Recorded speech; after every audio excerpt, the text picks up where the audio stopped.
Good morning and welcome to Worldwide Wisdom. Today we're going to learn about the most important passage in the Torah.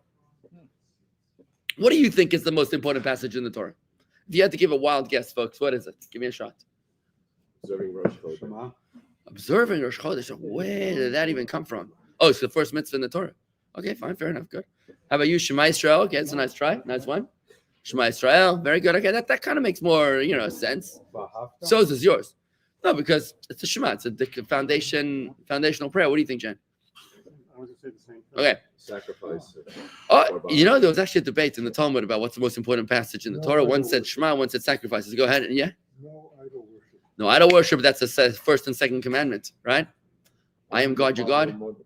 Honor your father and mother. That's the only one that if you do it, it lengthens life. There's actually two that lengthen your life. Two. Chase away the mother bird. What? Chase away the mother bird before you take her eggs. Oh, yes. Also lengthens your life. A little interesting there, right? So I'm going to propose to you today the most important passage of the Torah based on the narrative in today's Torah portion. Today's Torah portion, many mitzvahs in the Torah are alluded to. We've mentioned this previously. They're alluded to with a mere nuance, with a mere peculiarity, a redundancy, and a noticeable omission. And we'll learn so many things from there, right? It says that Moses, what was it about Moses? There was a story as a medrash about Moses that he was transported to the yeshiva of Rabbi Akiva. Back row. And he was placed in the back row. And he was listening. It was like time travel or something, right? And he was listening to the lecture of Rabbi Akiva, which obviously was in the far future. And he didn't understand what was going on. And he was deeply perturbed that the Torah he wasn't understanding. At one point, one of the students asked Rabbi Akiva the explanation of the law, and he said, "Halacha l'Moshe miSinai." It was a tradition received to Moses on Mount Sinai. In other words, and then that's when his soul was calm, because I guess he kind of was involved in the process. But Rabbi Akiva was known to be able to teach mountains of laws based on a mere crown of the letters. If you look in a Torah scroll, in the Torah font, the certain letters have little tiny crowns on them. Yeah. It's a font thing. Yeah. It's a Torah font. Rabbi Akiva was able to teach mountains of laws based on the crowns of the letters. Yet, in today's Torah portion, we find a huge swath of the Parsha is a story about a servant of Abraham going out to seek a wife for his master's son, for Yitzchak. It's a whole parsha. He's traveling from Hebron. He's going up to Aram Naharayim, which is up there in southern Iraq, and the journey and the 10 camels and the prayer that he makes to God about how God, you find me the right girl. I don't want to have to work too hard. He says, I'm just going to ask the first girl that I meet for a drink. And if she gives me a drink and my men and my camels, then she's the right one. And that's actually what happens, right? And then he proceeds to the Torah proceeds to tell us that he gave her nose rings and jewelry and everything else. And then he asks her, by the way, who are you and which family are you from? Because it needed to be a woman from the relatives of Abraham. And she kind of introduces him to her family and offers him a place to stay for a few nights. And then he meets with the father and he has a whole chat with him. And what happens now? Instead of saying, Eleazar says to the father what happened to him, the Torah proceeds to elaborate the entire story all over again in great detail. It's like a lengthy swath of the Parsha. We just read this in the first person and now we're reading it in the second person. Right? No, it's not first and second person. It was both first person. It was, one was in real time and one was recurring the narrative. The Torah could have just simply said, he told him whatever happened. And then he popped the question. Will you agree for your daughter to marry my master's son? Done. Right? Why the length over here? Like, why is this so long? So Rashi points out, quoting the Gemara, Rashi points out and he says,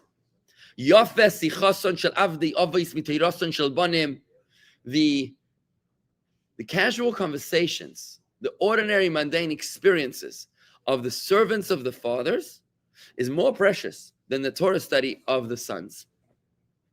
That's what Rashi says. I mean, that's quite a statement. The ordinary actions of the servants of the fathers is more precious to God than the Torah study of the sons, which is why the Torah study of the sons, that's us, is tiny little references. It's all hidden away. It's all hidden away. Do you want to go to? Thanks, Vic. It's all hidden away. But when it comes to the narratives of the ordinary experiences of Eleazar, this is something that is told to us at great length, and we're left scratching our heads like, why? What do you think, Chuck? What do you think is so special about this journey of Eleazar? What do you think? Any ideas? It's a little underwhelming. Here you are, you're studying the Torah, God's Torah, and it feels like you're reading, the accent section of the Palm Beach Post.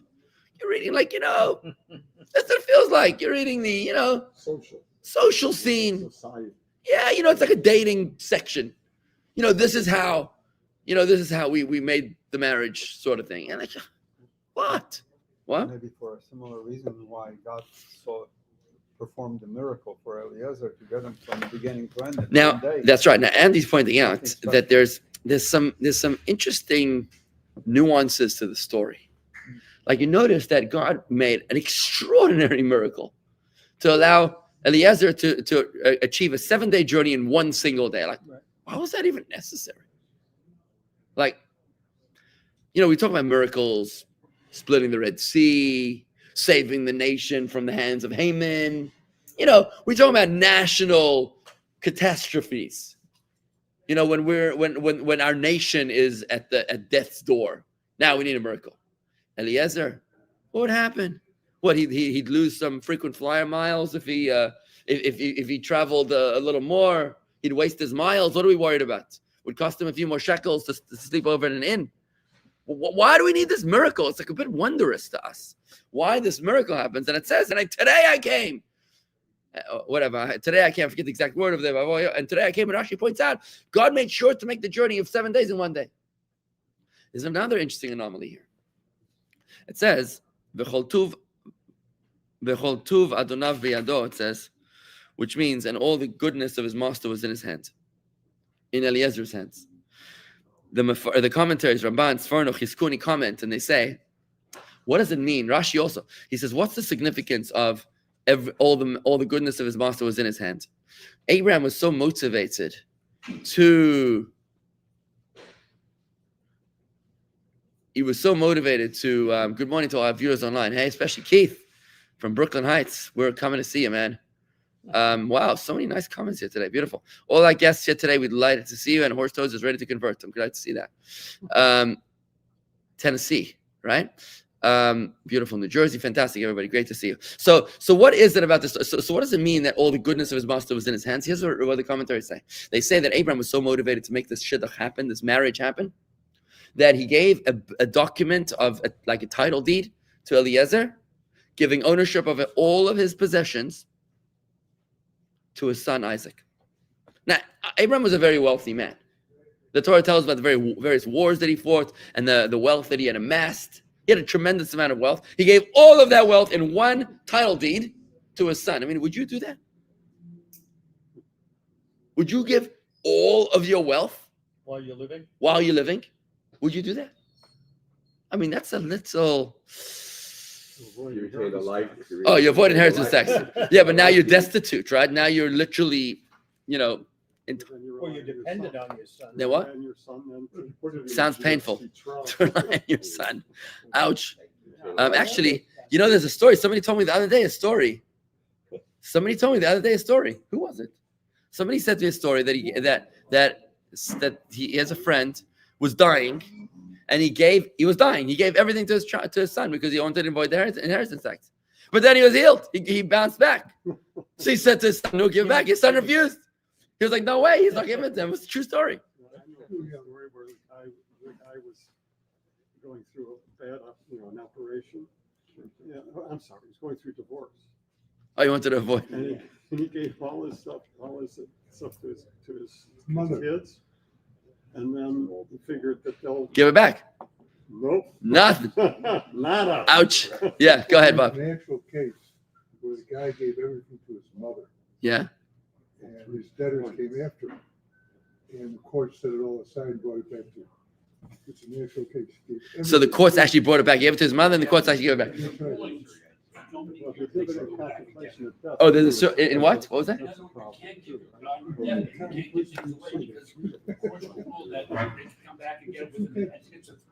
Oh, so when you give a deathbed gift, you've got 3 years to claw back. Gotcha. Anyways, folks, I want to tell you something. The Talmud says that if you want to find the true character of a person, you can do that through 3 ways: through money, through his pocket, how he handles money, how he handles his drink, and how he handles his anger. You want to see someone's true colors?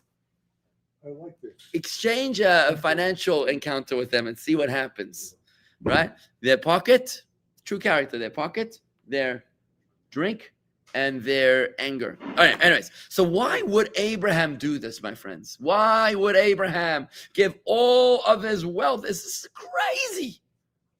This is crazy. Why would Abraham give all of his wealth to his son, to his son Yitzchak?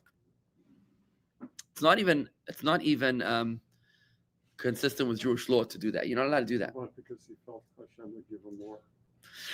He felt that Hashem would give him more. Make him a more eligible bachelor. To ensure the survival of the Jewish people. Oh, so now Steve is onto something to ensure the survival of the Jewish people. And here the Rebbe digs down and he points out that what was going on over here was far more than meets the eye. The reason for the lengthy narrative, the reason for the miracle of the expediting of the journey, the reason why Abraham gave all of his possessions to this marriage. I guess it's a dowry, right? But dowry comes from the bride, I think, right? But he wanted to entice the bride to come. It's like a reverse dowry, whatever that means. The reason why this happens is because Yitzchak and Rivka was not just another marriage. Yitzchak and Rivka is the first marriage in the Torah, the first marriage of a Jewish couple, a couple that was born out of a kosher bris. Remember, Abraham was bris before conceiving of Isaac. Abraham was the first Jew, but Isaac was the first born Jew, born from a kosher bris. Right? Think about that. So this represents the marriage of spiritual and physical, of heaven and earth, of the groom representing holiness. Remember, we learned recently that Isaac was offered as an all offering upon the altar, right? When he was 37 years old, he was a holy, sanctified being to God Almighty. And just like the laws of an offering is not allowed to leave the borders of the land of Israel, so too Isaac himself was classified as an ola tamima, as a burnt offering, a pure burnt offering that was not allowed to leave the holiness of the land of Israel. Isaac was a holy, designated, consecrated being to God, whereas Rivka represents the feminine attraction, human attraction, sexuality. Rivka represents the mundane. And what's happening here is that the spiritual being is marrying the physical being. In the most unlikeliest of marriages, right? It's like having an angel move in together with a cow. It's a very unlikely relationship. God forbid not to compare a woman to a cow, but I'm just saying the spirituality mixing with the physicality, right? Which is, by the way, what a human being is. Think about that for a moment. What are you? What are you? You're a body and you're a soul. That's what you are. You have a body, which is like a cow. It's a physical being. And you have a soul, which is like an angel. It's a spiritual being. And God, in his infinite humor, decided to see, he says, let's see what happens when you put them together in one little human body. And let's see how they get along with each other. Right? Kind of an interesting experiment, right? And that's where we get cognitive dissonance. That's where we get split personality disorder, multiple personality disorder. Conscience, guilty conscience, right? Where you want to do the right thing and you're feeling bad about doing the wrong thing, right? What you want and what you do and your values and your actions and the conflict and you're like all over the map, and we go to therapy and we take pills because we can't handle it. This is what life is all about. Our life is not about segregation. Our life is not about seclusion. It's not about isolating ourselves in an ivory tower, in a spiritual silo, removed from this world. No. Our purpose in this world is to go on shlichus. You know what shlichus is? Missionary. Yeah, missionary, but like a Jewish missionary. Remember, missionaries, missionary is the wrong word, maybe. Send it. You're right. I mean, it is a missionary, right? And we were the first ones to invent missionary. Missionary was a term in Judaism in this week's parsha long before Christianity was ever born, right? But a missionary is a person who goes out on a mission to fulfill the mission. Our job, just like Eleazar, goes out to broker the deal between heaven and earth, between spiritual and physical, between the angel and the mundane, between the husband and the wife, the groom and the bride. We too are like Eleazar on a mission to broker a deal. That's what we're doing upon this earth. We are here to take all the spirituality in our lives and infuse it into the mundane, or maybe the other way around. We're supposed to engage in the mundane and to figure out a way to make it holy. So, for example, when it comes to money, what is money? Money in Hebrew is kesef. Kesef means desire in Hebrew. Nichsof, nichsafti. I've desired. And money is a human being's desire. But what are you going to do with your money? Are you going to lavish it on your personal pampering? Or are you going to do it in order to illuminate this world with Hashem's presence? Are you going to build a home for God in this world? Are you going to buy Torah books? Are you going to make a beautiful kiddush? Are you going to build a beautiful home for Hashem? What are you going to do with your money? You have a choice if you want to focus it downward or if you want to focus it upward. When a Jew takes his money and he uses it for holy purposes, you have sanctified the mundane. You've made it holy. You've made the marriage of Yitzchak and Rivka. And this is our mission upon this world, which is represented by the marriage, the first marriage in the Torah of Yitzchak and Rivka, which is why the Torah elaborates specifically on the broker. Because who's the broker? This is not just a story of ancient history, of how Eleazar, 3,500 years ago, brokered a marriage that really doesn't matter to us so much. But rather for us to realize that we are that servant. We are on this mission, and our mission is so incredibly vital that we have been endowed with all the tools that we need to succeed, like Abraham gave all of his wealth to Eleazar in the bill of ownership in order to broker the deal. God has empowered us with all the tools that we need. If you find yourself in a situation which is challenging, it means that you already have the tools to overcome it. Like Abraham, who has given all of his possessions to Isaac, God has given us the tools to overcome whatever darkness, whatever struggles, whatever challenges we're facing. And that's why the trip was expedited. I have to tell you that in my personal life, and I think I mentioned to you something this morning about it, I find that when I take on a godly mission, you experience God's speed in the most extraordinary way, when it's meant to be. When it's meant to be, not always. Sometimes you hit a brick wall and it's like splat, right? But when it flows, the blessings flow in the most extraordinary and special and beautiful way. Just like Eleazar. Eleazar didn't need this miracle of the 7-day. He could have handled the 7-day trip. But the mission was so vital, was so important, it was so intrinsically tied to the purpose of creation, to the purpose of his existence in this world, that God expedites his journey within one day. And I experienced this just yesterday in an amazing meeting that I had past few days. Amazing meetings that I've been having where I could actually sense the angel of God walking before me. Just like Eleazar says, he says Abraham says to him, the angel of God will precede you. He will pave the way for you. It's in the most extraordinary and beautiful way. We too need to know that we've been empowered. We're not alone. We're here on a mission. So stop complaining about how difficult your life is and start applying and say, okay, this is my job, right? This is my job. Yeah. It's absurd to complain. It's just absurd. Why would God do this to me? Maybe because he wants you to do something. Why would God put me in this situation? Because he needs you to fix it. That's why he put you in this situation, right? It's like a kid who shows up in school and says, well, we have bad teachers because they're asking us math questions. So obviously the teachers don't know math because they're asking us to solve the questions. I mean, that would be ridiculous. No, the purpose is for you to get an education so you can learn how to do the math, right? That's why the teacher gives you the problems so that you can solve the problems, not so that you can just sit on the beach all day and do nothing, right? So in the same way, God gives us problems in order for us to be able to solve them. This is our mission. This is our assignment. And that's why Eliezer's story is the longest narrative in the Torah. It's not actually the longest, second longest narrative in the Torah. The longest one would be Joseph.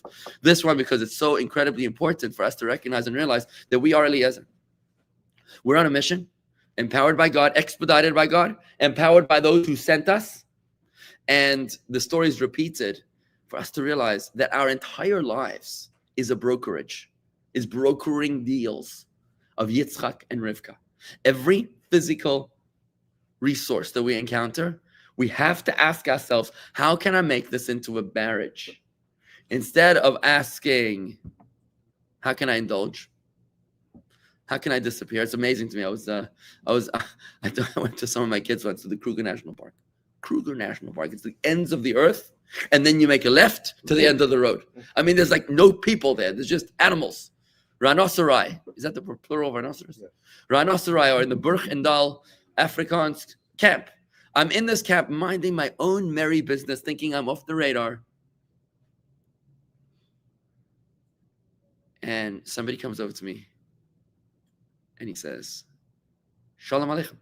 I look at him and say, how'd you know I'm Jewish?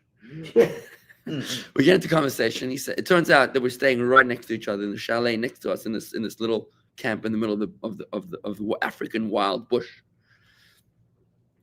And they keep kosher and we keep kosher. So we had a barbecue, a braai, and they had kosher wine. So we start talking.